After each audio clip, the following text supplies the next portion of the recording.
Welcome to the Finding What Drives You podcast. Dude, Bobby Negrete, we just met yesterday. I feel like we already became boys, man. Mm-hmm.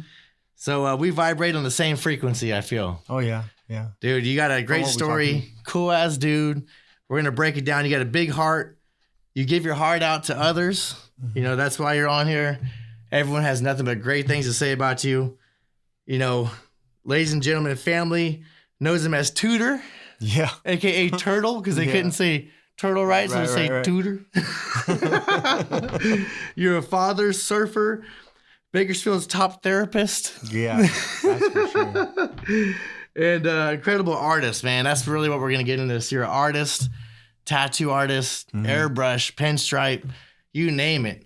Yeah, got to walk into your freaking shop yesterday, and I was blown away, man. It's just like I felt right when I walked in there. I was at home. So you're a lucky man. Bobby Negrete, welcome. I appreciate it. Thank you. Thank you, man. It was awesome to be on here. If I sound a little different, I'm sorry, but I'm a little bit nervous. No, hey, it's all good. Dude, I take some marketing classes, and you know, I'm around public speaking. That's what I'm trying to do too. Get out of my comfort zone. Right. And it's best just to say it. Hey, I'm a little nervous, and then people all of a sudden start rooting for you. Yeah. So it's I hope so. Well, everyone's already rooting for you and been rooting for you a long time. It seems like. So Dominic Valdez, that's my boy right there, and he's like, you got to have Bobby Negrete, first person he mentioned, and he tagged you on my first podcast, and so I said, hey, what's up, dude? I mean, who are you? Yeah, so a little bit of backstory about me is Bakersfield boy, grew up, you know, on the east side of Bakersfield. My dad's an artist. He's been an artist since probably the day he was, you know, raised.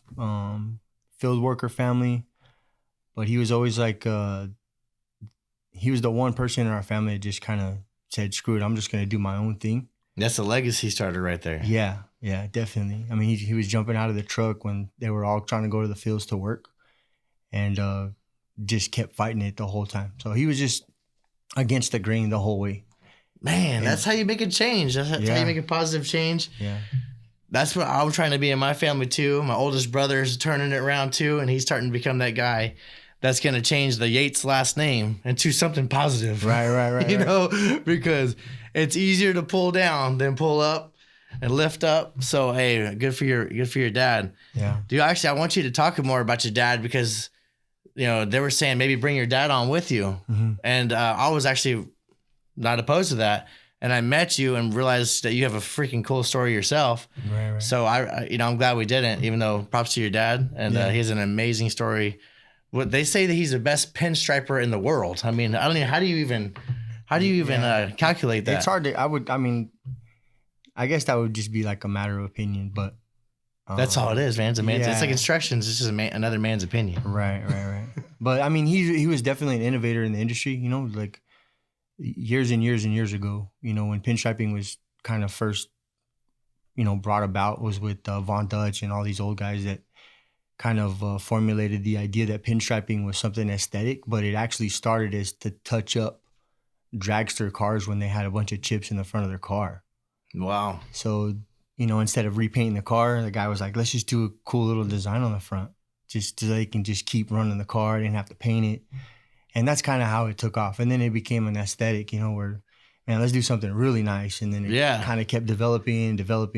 What time frame was that, you think? Because that had to be like new to me. Late 40s, early 50s. Wow. Yeah, this was like gassers. Yeah. Like all the Santa Maria area. Hot rods and stuff. Model A's. Yeah. Mm-hmm. That's dope. Yeah. I got to see a lot of pictures. And I was like, okay, tell me more about this. You know, once I started seeing it. And now you put it on everything. You put it on motorcycles, cars, it's becoming a big helmets. It's become a big, just in terms of like just art, like wall art. I mean, from skate decks to just panels, you know, art shows. There's a million shows in LA that are, you know, hosting, just panel art shows together, you know, and you pick up your piece and you kind of do your thing, and man, it's such a big turnout, you know. Yeah, hundreds. I mean, there's never been this many pinstripers in the world as there is now. You know, it's just kind of a lost art that just really took off. Man, your dad was one of the pioneers. One of them, yeah. He was actually trained by an old man named Izzy Posner, which was, I mean, this guy was like a an old sign dog. Yeah. And this guy was doing, classical like Chicago high-rise building stuff when he was, I think, in the early 30s. Wow. How big did he spread out? Was it just Bakersfield or was it United States? Or how big? My dad? Yeah.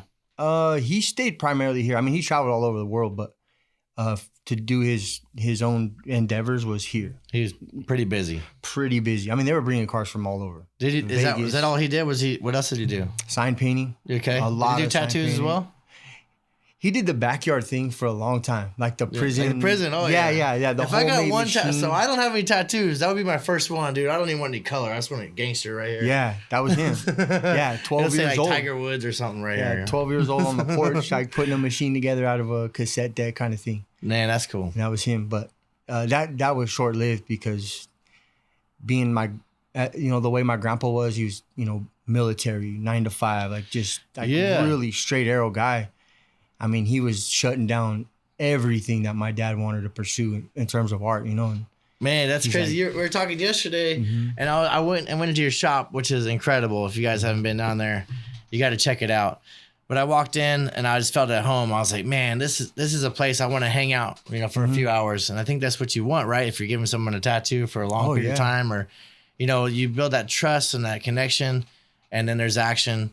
Right alongside that. And when I walked in there, I was like, dang, that's cool. I was like, but, the way I grew up, everyone just projects, what they've experienced through life. And everyone that I know that does art is a really bad artist, did some drugs. Oh, yeah. And you said you did not. Yeah, I did. And I was like, really? Are you sure?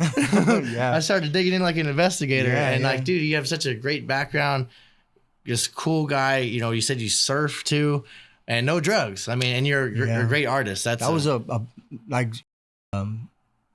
feel like the ideology behind my family's deal was just make money.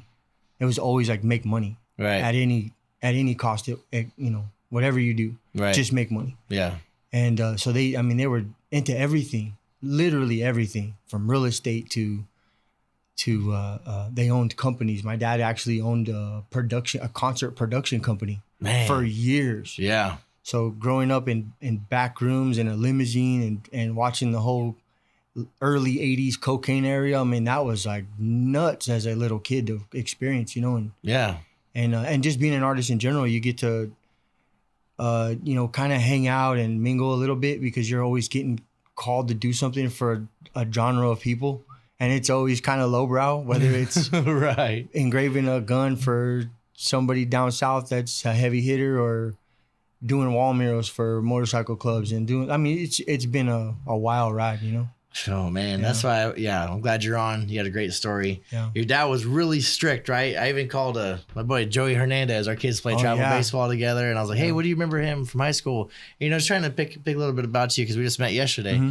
But he's like, man, he was a badass baseball player. Yeah, he used to throw in the high 80s, around 90, and he was your catcher. Yeah. And you were one of the captains of the baseball team. Yeah. So coming from a background like that and becoming an athlete, your dad had to be pretty disciplined with you, right? Oh, yeah. Yeah, he was really hard in terms of like getting to practice and like just making sure I stayed out of trouble. He was just really on me. Like by the time I hit 8th grade, we had a cousin that was killed. It was his senior year. And that turned into like a blood feud between two families.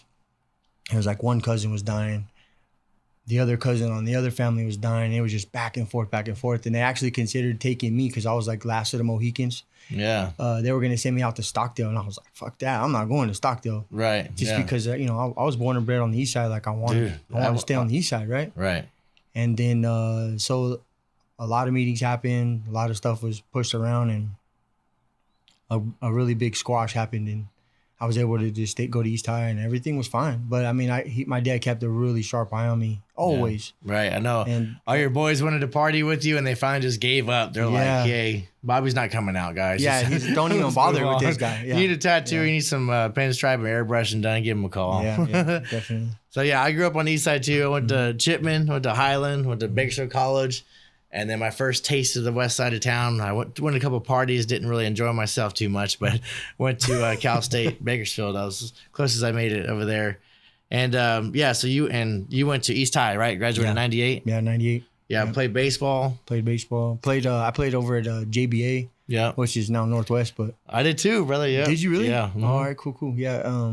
Played there for years. I think right after like the Bakersfield Bullets and you start getting into prep, high school ball happened, and then I tried out for a few JC college teams, but nothing really panned out of it. I think I just started kind of letting go, and trying to pursue my own thing. And me and my dad had a really, really bad fight, and then I just took off. I was gone for about 3 years. We didn't have a really good relationship shortly after high school, but it was always we always had like an 8-year gap. We would be really tight, really close, and then we wouldn't really talk. Man, there's something. I think it's Top Ramen that does it, man. When you leave the parents' house, you don't have no money. You got to eat Top Ramen. There's something in there that makes you want to just argue with your parents. Yeah. I think we're all there too. We start gaining weight, getting a little insecure. Yeah, but it's definitely like a father-son dynamic. I mean, like Joey always had like a thing with his dad, but they maintained pretty tight. Yeah.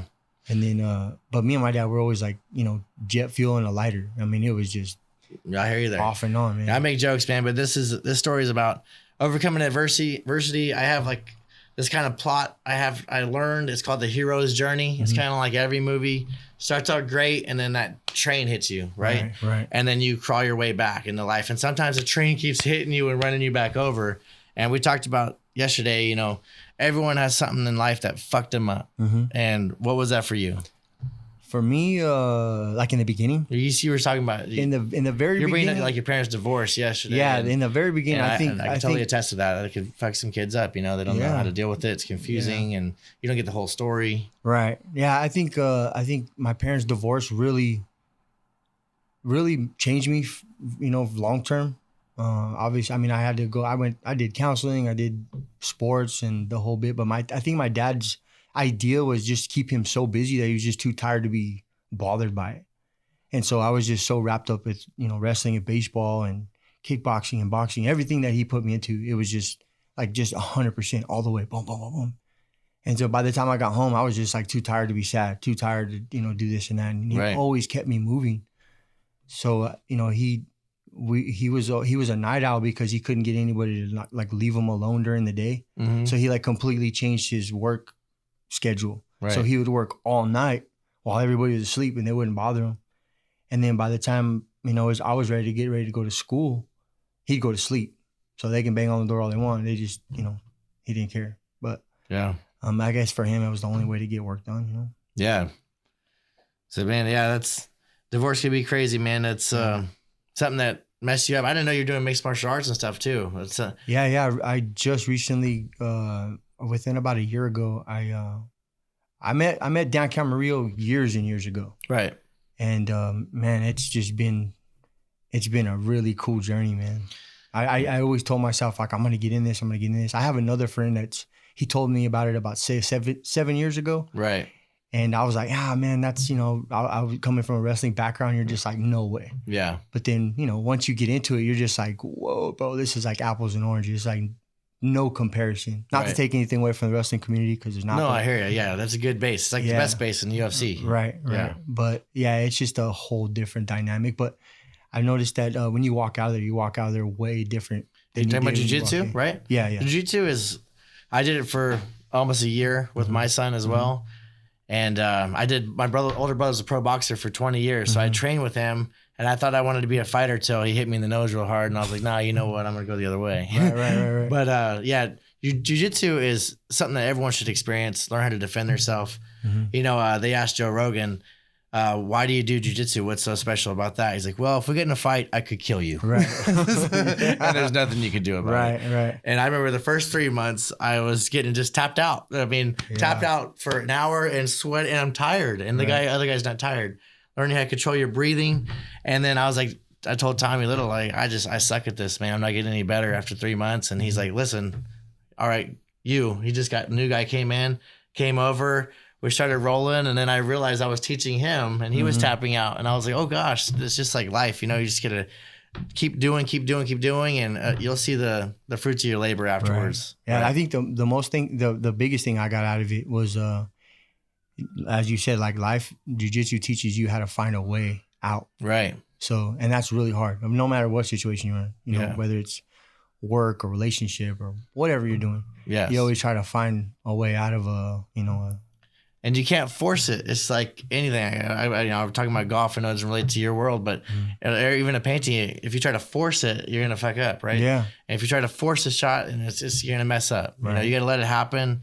You got to just keep control of your body, your breathing, and your emotions. And that happened to me last week. I was working on some motorcycle parts and a helmet, and I'm doing a mural, the one that you've seen in the back of the shop. Oh man, it's amazing. We're gonna put your artwork up throughout this whole podcast. Yeah, man. that'd be great, cool. Man. So I'm working on all this stuff simultaneously, and man, I just tried to like hurry up because in the back of my mind, I'm thinking like I got to get to practice, I got to do this, I got to do that with my son, and the more I rush, the more I try to get into it, the more I try to buckle down, it's like this isn't coming out right. I'm starting messing up on parts and taping all wrong and doing this and that. So I really have to like slow down and start rethinking and managing time, you know. So that's been it's been good. Yeah, man. Well, it's going good now. So after high school, you know, you ended up finding a lady, right, and having a kid, and your kid's now 11. His nickname is Bear. Bear, yeah. I know. Lorenzo. Lorenzo, right on.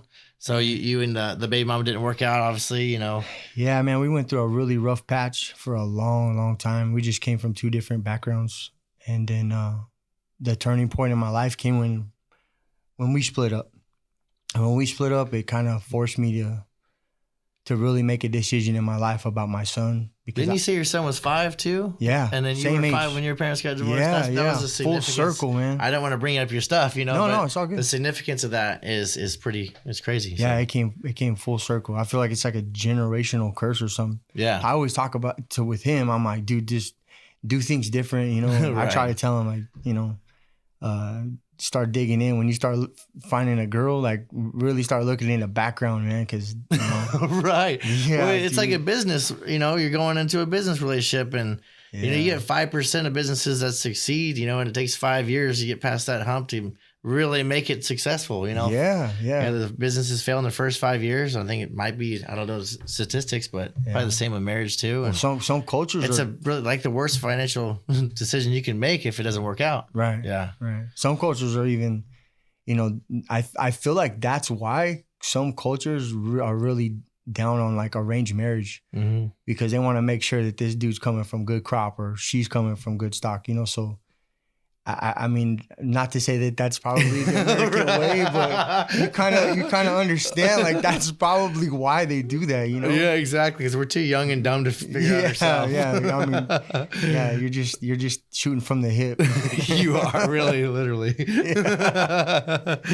So, dude, okay, you're an amazing artist, and we're gonna get into that. But you told me that you had a job once, and tell me about that and how it maybe helped you now. Yeah, so right out of high school, I actually had 2 jobs. One of them was short-lived. I mean, that was probably like what was it? 4-week. I worked at EA Shields, Septic Services on Quantico.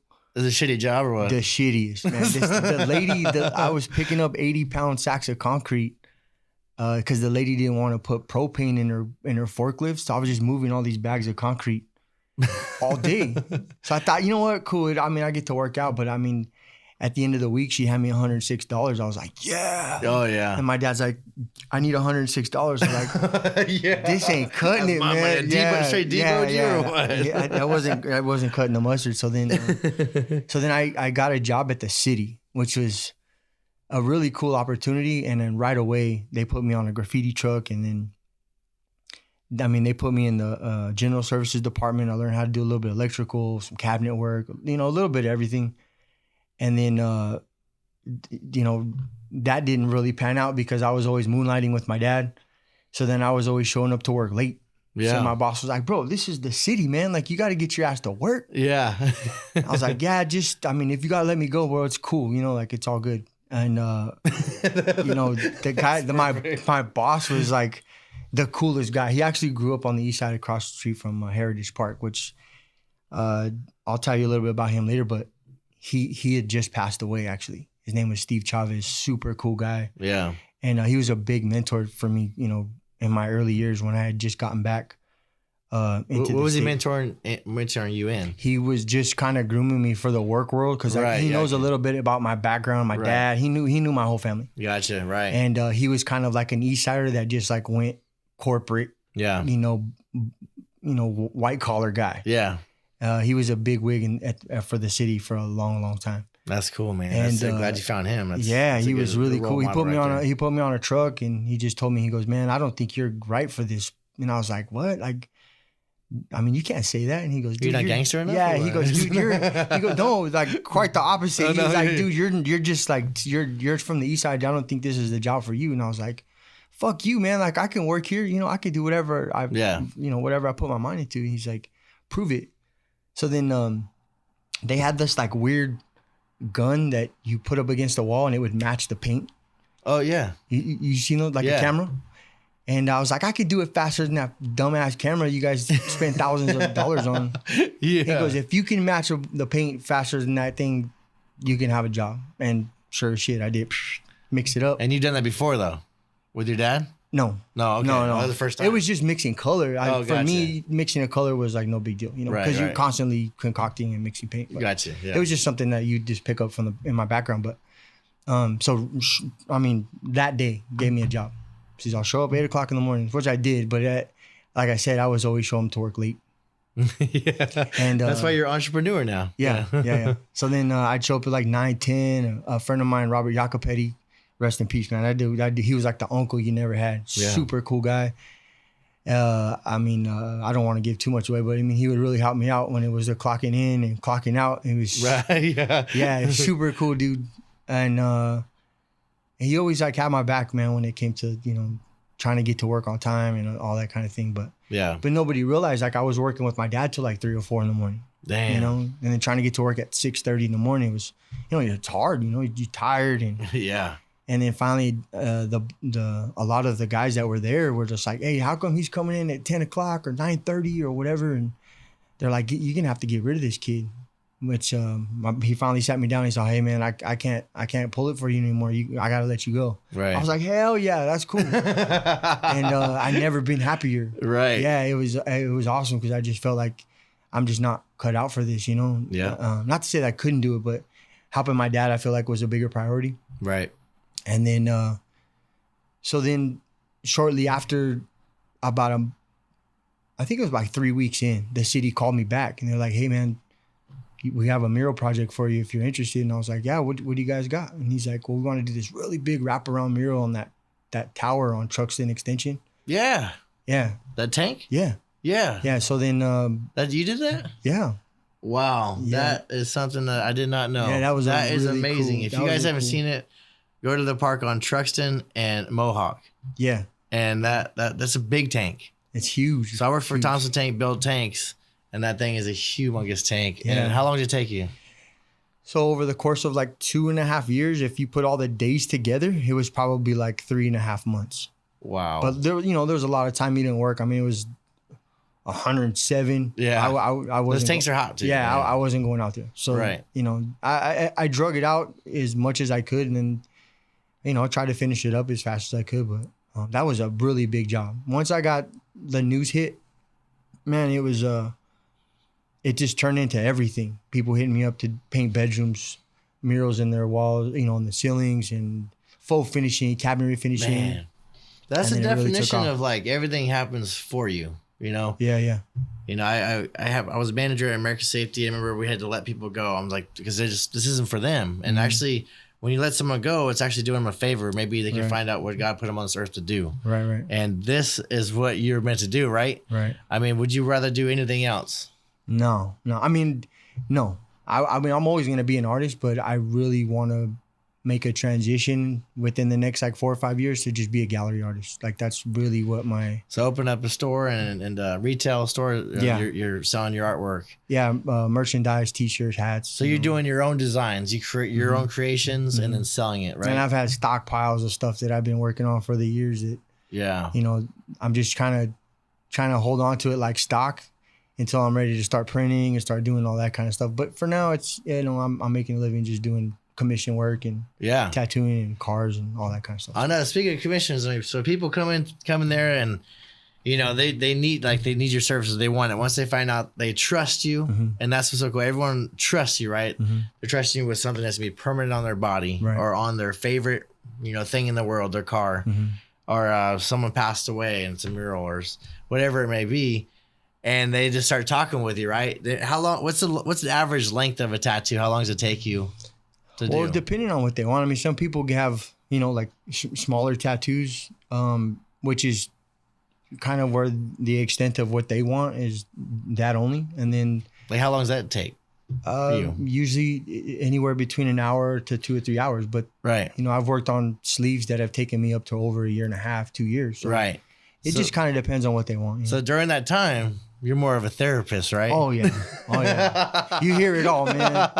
What they're going through, who they're going through it with, money trouble, car trouble, what happened to them at work. Yeah. Dude, we should switch chairs. Let me tell you all about me real quick. Come get a tattoo. We'll do it. Yeah. So I know we were sitting there talking about that, man. What's the craziest story you've heard, Oh, sitting down. So I would say probably like a family embezzlement story was pretty heavy, dude. Yeah. Well, we won't go into detail. Yeah, I won't go into detail, but it was pretty big. I mean, it was a little heavier than my family situation, which was a lot of money, but right, like that it was like blatant, like I mean a total rob job. Right. And from immediate family, I'm like father and son, and mother from son. Like it was bad. Wow. Yeah, and I mean, I was like, damn, bro, like, the amount of money was pretty,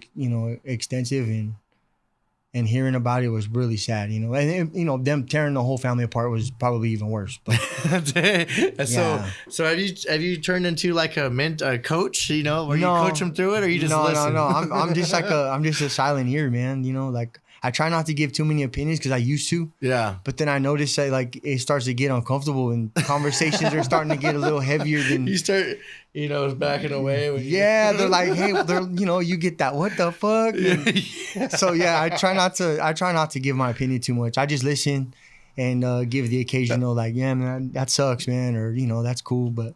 For the most part, I just become a vault, man. That's probably why the ladies love you, man. You just like to listen. You're one of the few out there that just sit back and listen. No, I don't know, man. I just try to be there for them, and as much as I can.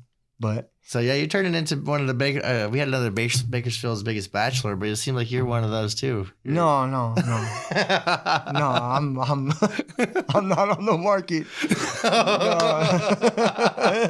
Right on, and that's a good answer. Yeah, no.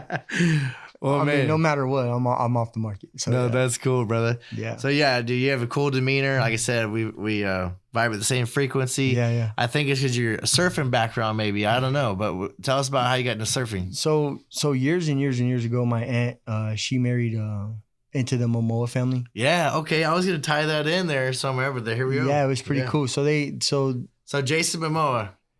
Their family, yeah. Okay. So they Aquaman, yeah. If you don't know who that is, yeah. So my aunt moved there to Hawaii. She met my uncle here.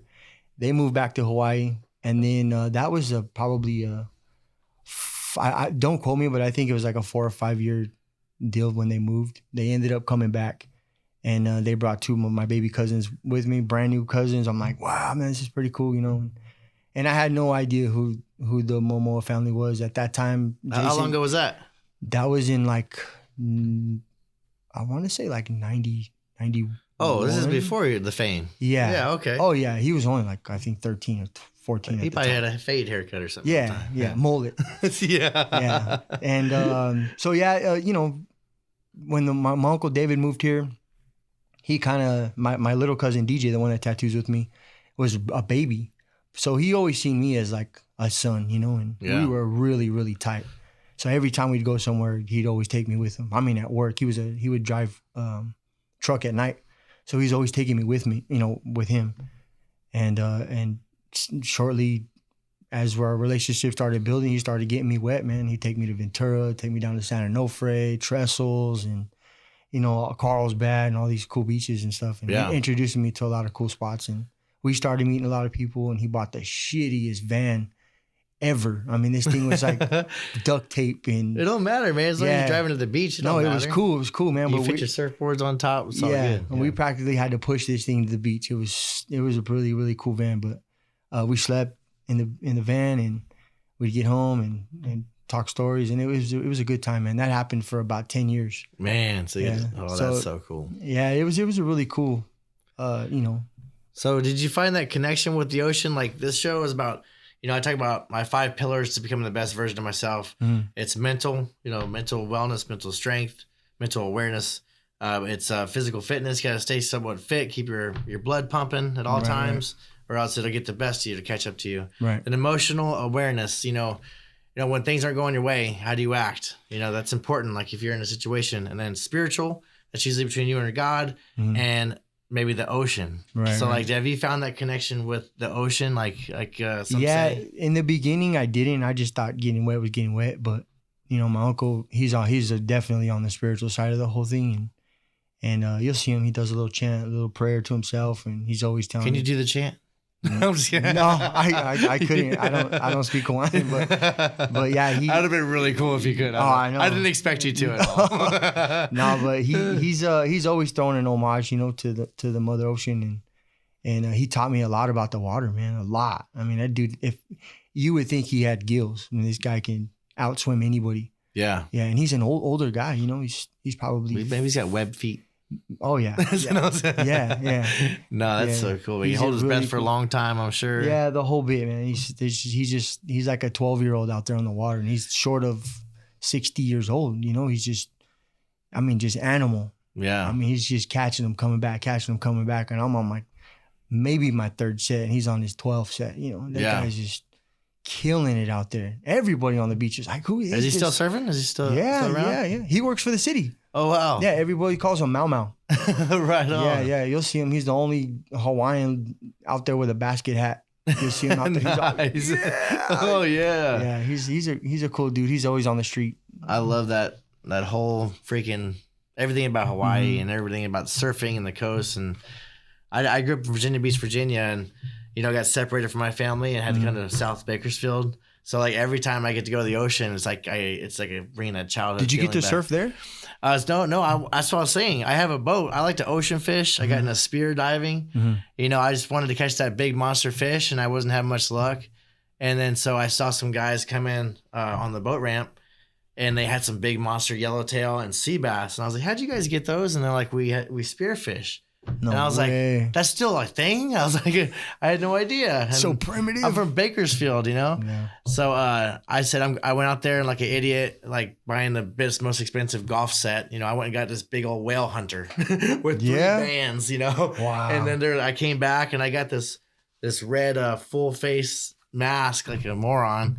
And everyone started laughing at me when I showed up. But they ended up getting me the right gear and brought me into their little tribe. And then we started going out on my boat. And then showing me how to dive and spearfish. Wow. And it just became awesome. But, you know, being underwater is kind of like being on mushrooms. You know, you haven't done drugs, but I'll tell you all about it. It's like a natural high, honestly. Going under there, it's a whole other world. And once you get past that fear of a shark eating you, you can really enjoy it underneath there. Right. Yeah, so I fell in love with the ocean again. And because it's meaningful to me, too. I feel like I got taken away as a child, and now I kind of brought it back into my life. And, is it a big deal for your kids yet? No, they didn't even care, man. Like really? we drive around because they didn't get this stuff. No, they like we're riding the boat. We have a little cuddy cabin, and we'll see dolphin and stuff. And at first they were excited, and now I'm like, "Come out, boys! We got dolphin out there." They're like, "Yeah, we'd rather play on our tablets." Like little spoiled brats, but they'll appreciate it later. Yeah, I was 25 when I saw the light. You know, like I was very appreciative of everything my parents did. I was a little, you know, shithead until then, but you know. Yeah, dude, that's part of life, though. They'll get it. I hope so. Yeah, I'm sure you and your dad butted heads for a long time, and now you guys are tight, right? Yeah, for about 2 weeks, yeah. We're cool, and then we'll be back to fighting again. So you guys are really tight then. That's what tight. It's like I said, it's always short-lived, you know? We have the best relationship, but I think it's just because we're so much alike. Right. In so many ways, but... well, man, you just always got something to fight about all the time. Yeah, it's probably because you get a lot of like. You know, they say opposites attract. You know, positives. Yeah, it's a lot. You try to plug it in positive on a battery, it sparks. Yeah, you know, same trying to plug it in a wall. Oh yeah. No, we're mushroom clouding. There we go. Yeah. But I love him to death. I mean, I know he loves me, but yeah, it's just you've seen that American Chopper. The old show, yeah. right? Right, yeah. Dude, it's the exact same dynamic. It's crazy. Yeah. Yeah, we're throwing shit and like yelling and you think like, like this just shouldn't be this way, but it's just, It is what it is. Yeah, he pulls that out of me and I pull it out of him, I guess. Well, he's a legacy starter, right? Oh, yeah. He went against the grain. Mhm. Got to appreciate that. I never met him, but it sounds like a great man that was a great father and obviously created a great son, a great human being as an adult, which is very hard to do. And there's no book how to do that correctly. Right. But yeah, so he started the trend of being an entrepreneur, and it seemed like the other family was trying to do other ways of entrepreneurship. Right. Some do it legally, some do it illegally, but Right. hopefully they can get past that hump to do it legally. But so you have a shop on 19th Street, right? Mhm. Was that his? No, before? his shop Okay. was on Golden State and Q. It's an old gas station. It was actually just sold. Right. We were when my family was kind of going through their court battle and stuff over property and stuff. I was under the impression that we might get it back, but that didn't end up happening. And which was kind of a bummer because my dad had it since the 60s. Yeah. And so it is what it is. Let it go, and I'm just trying to build the legacy or carry it on, I guess, from where I'm at. Yeah. How long have you had that shop? 7 years. 7 years. Yeah. So what would you say for like the person out there that has a job Mm-hmm. and wants to start their own business? What would you say the perks are of owning your own business? The perks. So Yeah. I wouldn't really say it that way. I would say take a really good long look in the mirror and say, if you're ready for this, like, go get it. Because Right. if you're not ready for it, don't even bother trying. Right. You're just gonna crash and burn, and then you're gonna have to like start over. But if you're already invested with a company, and that's kind of where you're at. I mean, you get to a certain point in your age where you have to make a decision, and not to say you can't make a decision later, but at some point in your life, you kind of have to make a decision. Like, this is what I'm gonna do, and this is how I'm gonna pursue it, and then that's it. Like, you're Right. full forward. Yeah. And that happened for me when I was 18. It just happened like I was telling you yesterday. I mean, I've always just kind of Forrest Gump my way through it. Dude, I was like, that's when we became best friends, I think, when you Yeah. brought up Forrest Gump. 'Cause that's my favorite movie. Yeah, I can recite it from start to finish right now. But Yeah, I've never had an opportunity that I didn't really like take my time and think about saying, man, this would probably be the best way to go. I just kind of rode the wave on every sense of an opportunity that came my way, So I did a lot of crazy shit when I was younger before, shortly after the city thing while I was doing the mural. But a lot of the decisions that I made to go to work and do my own thing was really hard. Getting up in the morning, I used to work out of my garage at my house, Right. pinstriping cars and doing my thing. But I found it so easy to just say, I'll do it tonight, watch TV, hang out, go be with friends or go do whatever. Right. And then nighttime comes and you're like, I'll just do it in the morning. And that happened to me for a long time. Right. And then Procrastination. Yeah. something just clicked and it was like, dude, this is not working out. Like I had people knocking on my door at 2 a.m. and deadlines weren't being met. It was just like a nightmare. So then I finally had to come to the realization, like, I'm either going to have to like, break all this down, start over, get a job, or just kind of do my own thing but really take it serious. And Right. leaving the garage and opening up my own studio was the best move I made. So, I mean, Were you nervous before that happened? yeah. Because you think like, terrified? man, I don't know if I can make overhead, bills, like this. Yeah. So that's the obstacle. They say the obstacle is the way. right. And being comfortable, being uncomfortable. Mhm. If you're comfortable in life, you're not growing. Right. And you got to get uncomfortable. Oh, yeah. And yeah. and you did that. And Right. that's why you are successful now. Mhm. And I have to ask you, what's your version of success? What would you say it is? I guess my version of success would just be if I'm able to wake up in the morning and be like super happy at what you're going to go that do. is it right there. It's Yes. not really the money because to be honest with you, I don't really give a shit about money. Like my thing is like, if I'm able to go buy a car, I could go buy a car. If I want to go do something I want to do, I can do that. And that's the money I think is the measure. Right. Of how hard you work. But being happy at doing what you do every day, to me, that's successful. So it doesn't matter how much money you make. If you're super happy, they say the richest people in the world are probably the most miserable because it carries a lot of weight. Right. But you kind of find that like that real middle It's really ground, you know? it's really important to stay your authentic, true self. Right. You know, I listened to a podcast the other day, Ed Milet and Gary Vaynerchuk, and they're talking about they have this private jets and they're still not. This guy Ed Milet's not happy still, Right. and so he takes cold baths and stuff. And I was like, well, that's what poor people do. You know, my propane heater was out, and I took cold baths all the time. And they go camping and all that stuff, and they try to find their self. And I was like, that's what poor people do. Right. So they're rich and they're still unhappy. Yeah. And the money, like, when you buy something nice, you're only happy for like a week or two. Or Right. they actually scientifically, it's like 30 days. You know, if you buy something materialistic, you're only happy for like 30 days. Right. So you always got to work on your inner self, be happy with yourself, and wake up happy. Right. You know, so you know, I make jokes about how poor people live because I've done it, but it's kind of funny how these rich people live like that. And you just got to find a way to just wake up and be happy. Which is exactly what you just said. Yeah. Yeah. I mean, you'll be surprised. Like all the money is in the hood, man. If somebody tells you all the money is at people that own buildings and own businesses, that's bullshit. Right. The money is in the hood. Right. And that's no lie. I mean, you know, working for a lot of people and a lot of different genres of people, and you start realizing who has real money. You know, you might have a big bank account, Right. but this dude's got, you know, a C train of money buried under his backyard, and he lives in the worst house you would think. Right. And that's the guy you're like, wow, like, what are you doing? Yes. You know, so I've got to experience a lot of that, Right. you know, and it's been really cool, man. It keeps you kind of humble, and you start thinking like, man, you know, monetary stuff isn't really as important. It is just getting through the journey, you know? Right. Yeah. Yeah, so those 5 pillars are mental, physical, emotional, spiritual, and financial education. Mm-hmm. So it's not financial wealth. Mm-hmm. It's just knowing how money works and have money Right. working for you. Right. And learning, having that mindset. And the sooner you can learn it, the more you can start, you know, enjoying your life. Right. So I want to be able to give back in every way. I can't give back the way I want to financially. So I'm trying to give back with value as much as I can. Right. So Which I think is more important. yeah, I for feel sure. like. Yeah, that's what you remember. If you go visit a retirement home, you go interview, you know, just people that have a few years left of their life. They're going to talk about relationships. They're going to talk about connections, and they're talking about memories that they missed out on. Right. So that's what it's about, and you know, the legacy they're going to leave behind. Mm-hmm. So that's what. Yeah, I agree.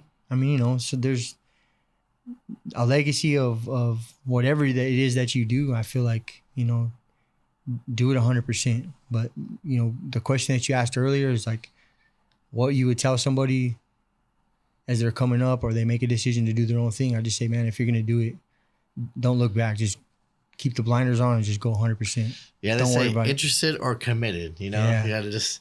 And don't have an option B too. Yeah. I know I keep talking about, you know, I listen to a lot of books, man. I was all about motivational stuff. Now I'm past the motivational stuff. I could listen to motivational stuff for 4 days in a row and not get nothing done. Mm-hmm. So it's all about just getting it done, doing it, and then bragging about what you're doing later. Bragging about what you've done after you've done it, you know, Yeah, instead I've of had talking about what you're going to do. so many people Yeah. come to my shop and they're like, hey, man, I really want to apprentice.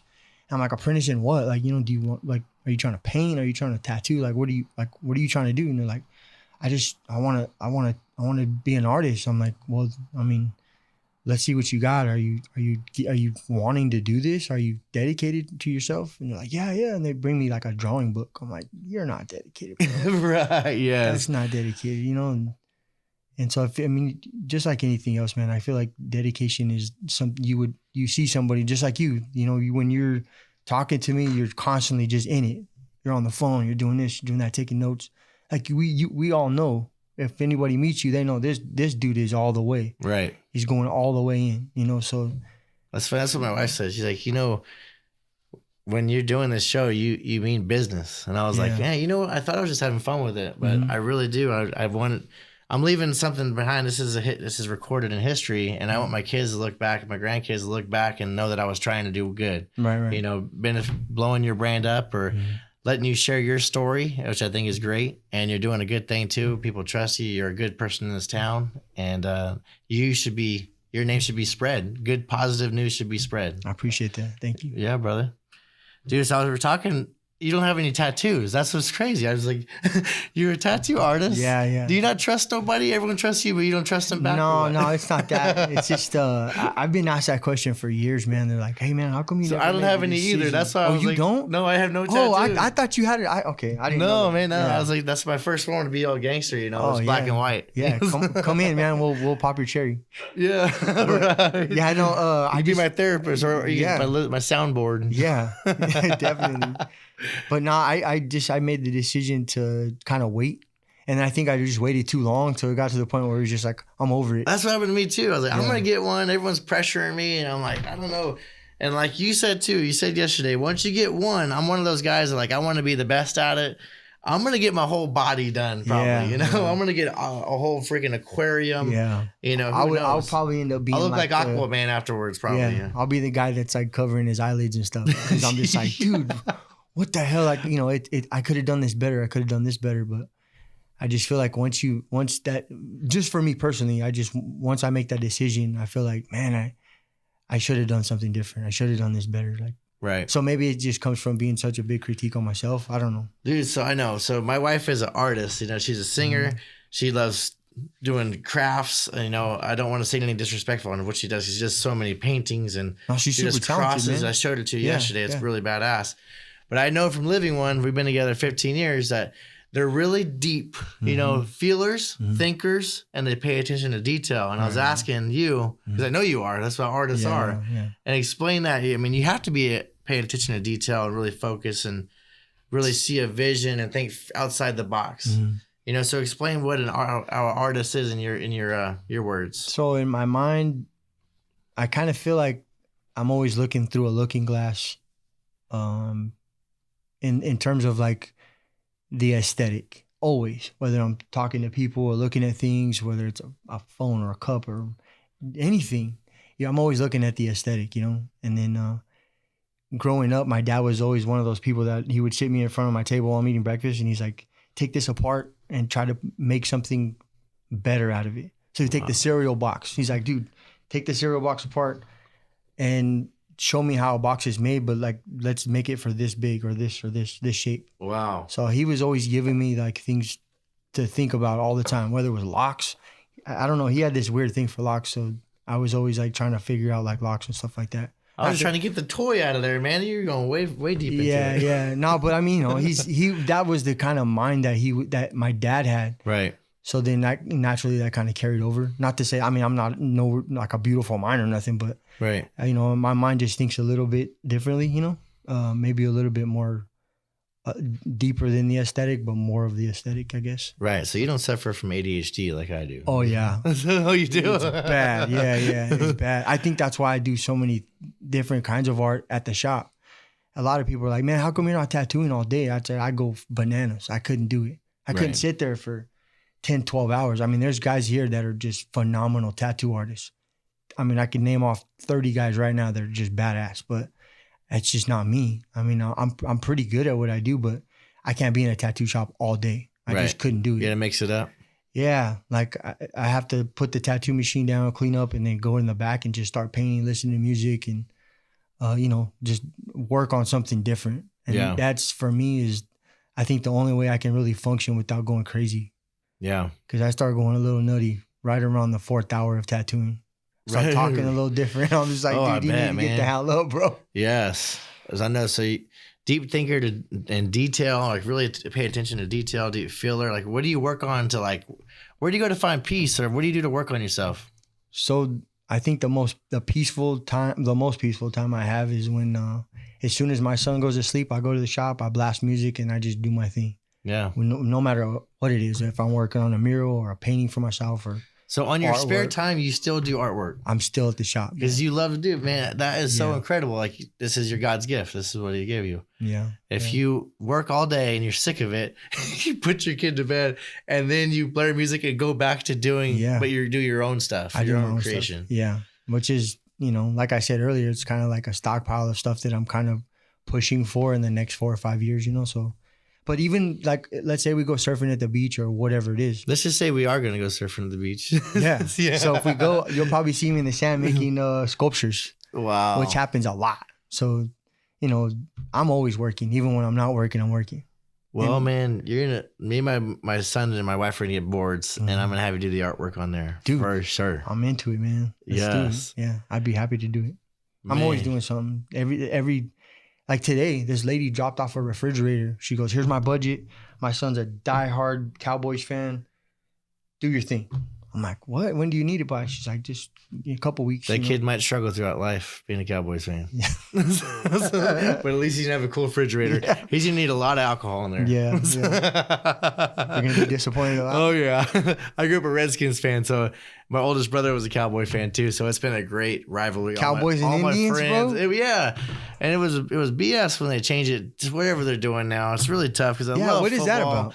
And it's really tough to be a fan. Like I said, I grew up in Virginia Beach, Virginia, and you know, it's just tough. It's just tough. Who brought this up? Yeah.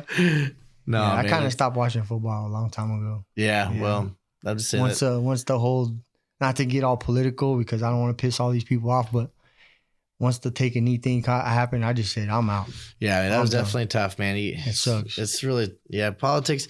Yeah, I was talking about politics, man. You bring it up, and we'll agree on the same thing 100%. We'll still leave the conversation pissed off. Yeah. So, you know, and I was raised growing up, you know, don't bring up religion or politics. And now that's all people talk about. And it's sad. So that's why on this show, I try to bring a positive message. Right. And hopefully have someone take a time out of their day. At least it's not a waste of an hour. It's something they can definitely get something positive out of this. I hope so. And it's not politics. It's not religion. It's not people arguing, getting shot, watching the news, bad news. Right. You know, or just drama. You know, TNT bring the drama. This is the opposite, right? Yeah. There's enough going on in the world right now, man. Definitely. So, man, I always ask this question. What do you love about Bakersfield, man? Because, you know, Bakersfield's unique. Everyone says something different. Yeah. And there's always a piece. You said you traveled the world and you've come back here. You know, why is that? Bakersfield's always it's a vortex. No bullshit. I mean, this place is, I mean, I've been everywhere you can think of.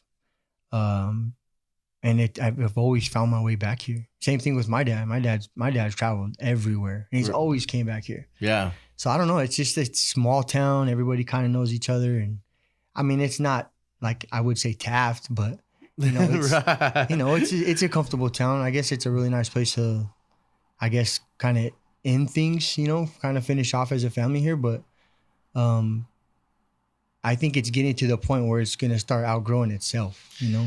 Yeah, man, I know it's really crazy. Yeah. You know, they call it a small big town, and you're like it's 6 degrees to Bacon, like Kevin Bacon. You ever play the game? It's 1 degree to someone you know in Bakersfield. Right. And I can't believe I looked at you. You had 5,000 friends on Facebook, and I've never heard of you. Yeah, it's probably because I don't have any tattoos on. You know, I never had a nice enough car to get pinstriped. Right. But I rode a Huffy around too, so I didn't have a nice enough bicycle. How long have you been in Bakersfield? Since I was 6 years old. What year was that? 91. So okay, yeah. So yeah, I was born in 85. Yeah. Yeah. So just around the time that you got here, man, it was like ag forever. I mean, you weren't seeing. I mean, there was a house every maybe 20 miles. You know, well, you see it right now. Yeah, bro, anything south of Panama was just wide open. Oh yeah, even on the east side. Yeah. Do you remember when the Home Depot and stuff wasn't there? Well, next to Highland, it was just all fields, and now it's all houses, and this town is definitely growing tremendously. It's the overflow of LA. So yeah, it is. Yeah, we're getting a lot of that. It is. I don't like the traffic though. It sucks. No, that's what we don't want to We don't want to make it really nice. You know, we've had these conversations before on here that we want to keep it the way it is. We don't build no football stadium. Don't build no big buildings. Yeah. We like it the way it is. We like this small town feel. It used to be a 20-minute town. You get anywhere in 20 minutes. Right. Now forget it. Now you don't want to travel at 5 o'clock no more. 8 o'clock or 5 o'clock no more. No. You know, that's why I'm an early riser. So. Yeah, I'm a late riser. So I just try to leave when everybody's finally getting where they got to go. I'm like, all right, I'm finally going to go in. Well, so, yeah. There's my alarm right there to make sure to bring up that question. What do you love about Bakersfield? So I guess I just love the small knit community. You know, everybody here seems really cool with each other. I mean, short of, you know, the few crowds that don't really get along, but you know, you find a lot of love here, you know? Yeah. As much crime as there is here, there's a lot of love here. Oh, for sure. There is. Yeah, there's just the idiots of town, you know, that that I just have it all mixed up and maybe just had a bad upbringing and bad role models in life. Right. So, you know, you had good role models, dude. I did, man. I got really fortunate to have my dad in my life. My mom, you know, everybody's been really great. My family. Yeah. Really good support system. Friends. I can't thank my friends enough for helping me out and being there for me when, you know, I was kind of coming up and doing my thing. And I'm still growing, you know. I haven't made it, you know, but I'm still working. You're on the way, man. That's why I wanted you on the show too, because you're showing a lot of love, man. You're building a big following. Everyone loves your work and trusts you. And I like to tell you their stories about their life. Yeah. So when you're long gone from now, when you pass away, man, your great grandkids are looking back on you and your kids. What do they want to know about you? What do they want to remember you by? Oh man, that first and foremost, maybe just being a really good dad. I mean, to me, that's like the most important thing ever. Oh my gosh, you said it, man. Yeah, I told you we were vibing on the same frequency because that's 100%. I think. I mean, whether we were female or whatever, you know, I just think like being a solid parent is where it's at. You know, I have too many friends that are, you know, they're separated, but they're not doing what they should. You know, not to sound judgmental, but I just feel like being a parent should be number one if you have kids. You know, and then if you don't have kids, man, just be a good person all the way around, man. That's all you can try to be. You know, we all fall short, but I just feel like just being as solid a person as you can is probably the most important part, you know? I love that. Yeah. And going back to being a dad, man, you know, those kids didn't choose to be here. You chose for them to be here. Right. And so they don't owe you nothing. You owe them. Yeah, we owe them everything. Knowledge from, you know, teaching them all the basics, man, just so that you can carry on the generation, make it grow, and maybe them do it better, you know? Yeah. So I'm hoping that I can do it better than my dad did. And he's always telling me, just do things better, do it better. And and I'm like, I am, man. Dude, I coach baseball and I say something funny, but it's kind of true. I was like, you did great, but you could do better. I know they're kind of like, I don't know how to feel right now. They say the worst thing you could tell your kid was good job. Right. Yeah. So I agree. Then they're like, they start relaxing. Like, man. You tell them that, dude, you need to get it in gear, man. This ain't working. You need to figure it out. And sometimes you come off as an ass and you're like that hard dad or hard mom or whatever. But dude, so what? I guess I got to ask this question. Like, it goes with the show. I'm going to start asking, like, what drives Bobby Negrete? My son. Right. No, like that's it. For me, that's my son. I just see myself getting up every morning, being happy to go to work, but making sure that he's taken care of and everything that he's being taught is gonna carry on. You know, love him him being a good person, being a solid person. He's a crazy kid. He's really cool. His name's Bear, so you know he's a jiu-jitsu, so don't mess with him. Come at you like a spider monkey. Oh yeah, like a bear for sure. He's really aggressive. So tell me, what all services do you offer? And from tattooing to engraving, pinstriping, airbrushing, sculpting, glass gilding. So, I mean, every genre you can think of in art.